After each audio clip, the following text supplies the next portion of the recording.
In our Money Watch tonight, charitable giving. If you're thinking of making a donation before year's end, whether out of holiday spirit or to get a last-minute tax deduction, you're certainly not alone. In fact, individuals in the U.S. donate $190 billion every year, and 30% of that is in the final 3 months of the year. But before you give away your hard-earned cash, make sure you know who it's going to. ABC's Gigi Stone's with us now to explain why, and this is so important, Gigi. It really is, David. Today's consumers tend to get caught in two ways. First, through solicitations for charities that don't exist at all. Then there are legitimate charities that pocket the bulk of the money they get, sometimes as much as 90%. 74-year-old Mercedes Wildgoose says her heart is broken. She gave $3,000 to a charity that claimed to help abused children. That charity turned out to be a fraud. I've seen many times the types of things like, if it's too good to be true, don't believe it. After more than 20 complaints, Florida's Attorney General closed down Global MindLink Foundation. But there are hundreds more charities under investigation, most involving telemarketers intimidating people at home. A legitimate group that's really offering good programs to help people does not need to scare people to give.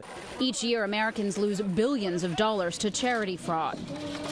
Carolyn Clements is a finance manager who lives in Virginia. Her family, like many others, wants to give money to a good cause. I want to be able to share what I have, but I also want to make sure what I'm giving is going to the proper people that deserve it. Charity experts say the best way is to do your homework. Check websites like GuideStar.org or CharityWatch.org. They give grades from A to F to charities based on how effectively they use the money they're given. And be careful that you're giving to the group you think you are. There are many organizations with similar sounding names. For example, it's easy to confuse Save the Children, a well-run organization, with Feed the Children, a group experts say is less efficient. Also pay particular attention to groups claiming to represent emergency services. The police and firefighter groups have very similar names, and people are more likely to give in response to a police or firefighter solicitation than any other type of solicitation. Nothing will replace the hard-earned money Mercedes Wildgoose lost to that scam charity. But despite being a victim of fraud, she hasn't lost her desire to give.